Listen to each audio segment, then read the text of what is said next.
Sarah was a young woman from Old Calabar who boarded the Liverpool slave ship Hudibras in 1785, immediately drawing everyone's attention with her beauty and presence. Sailors noticed that she carried herself with spirit, and her lively movements shone even under the strain of captivity. When African musicians were allowed on deck twice a day, Sarah stood out as the most talented dancer, earning her admiration from the crew, especially William Butterworth, as he praised her joyful energy even when enslaved. Captain Jenkins Evans also favored her, giving her privileges that other enslaved people did not receive. She was given the biblical name Sarah, likely imagining her as obedient in the way of the biblical matriarch. However, her actions will later contradict that expectation. During an insurrection aboard the ship, officers suspected that Sarah and her mother knew about the revolt and may have silently supported it, even though they did not participate directly. Her status aboard the ship and freedom of movement may have enabled her to help plan or supply the male rebels. Sarah survived the Middle Passage, and whatever punishment followed, and when she was sold in Granada in 1787, she carried with her the cultural traditions and the spirit of resistance that had defined her time aboard the ship. In 1727, the Royal George sailed across the Atlantic to Barbados with more than 200 captives on board. On the ship, a captive man had been sick, causing his body to become extremely ill. From this, he continuously refused to eat as he made the decision to die. The captain of the ship, Timothy Tucker, tied the man up and lashed him with a horse whip, leading to bloody wounds covering his entire body. As he showed no sign of resistance, Captain Tucker threatened him, saying that he would kill him. The man simply said, "So be it." After taking a break and finishing his own meal, Captain Tucker took a loaded pistol and pointed it at the man's forehead, insisting that he would kill him if he did not eat. But the man continued to say, "So be it." From that, Captain Tucker pulled the trigger, causing blood to pour out, and the man to clench his head, but he did not fall. The captain took another loaded gun and fired at the man's ear, but again he did not fall. Enraged, the captain ordered his cabin boy to shoot him through the heart, which finally caused him to fall. Captain Tomba stood out among the captives in the barricade because of his strength, proud demeanor, and refusal to show submission to prospective slavers. When the head of the shipping point, John Ledstein, ordered him to stand and stretch so purchasers could inspect him, Tomba defiantly refused and was brutally whipped with a manatee strap, enduring the punishment with little outward reaction except a few tears that managed to escape.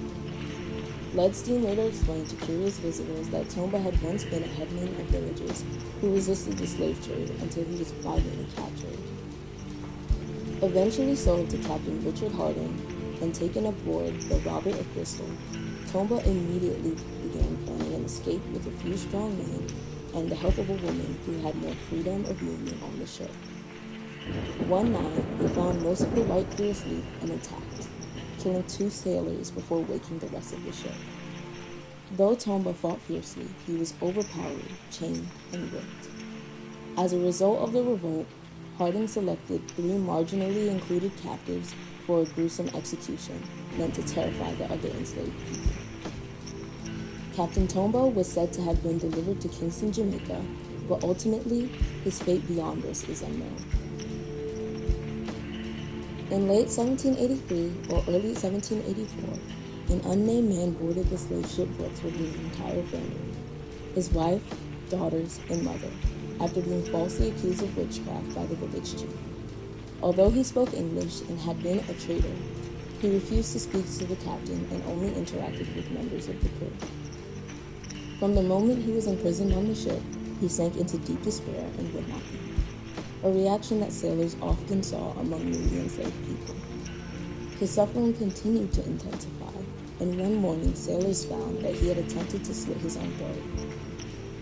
The ship's doctor, Thomas Trotter, stitched up his wound and considered force-feeding him. The next night, the man tore out the sutures and cut the other side of his neck, openly declaring that he would never accept life under white man.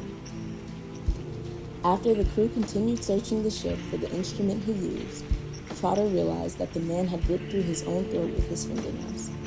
His hands were then restrained, but he continued to refuse sustenance and eventually died from starvation, choosing death over enslavement.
They took your name, but not your flame. Mothers reaching out for your sons, daughters cry quietly in the night. Fathers whispering prayers in the dark, hoping dear gods would finally attack.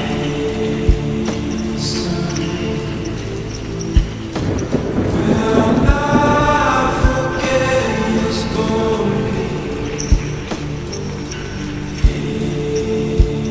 History will not forget your pain. History will not forget your story.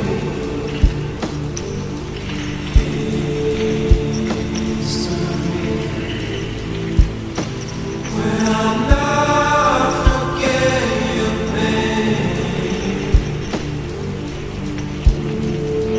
Forced to the ground, the shackles on, trapped to the light, and never free. Salt on and never leave. Ain't so deep. Lost your lives, I see.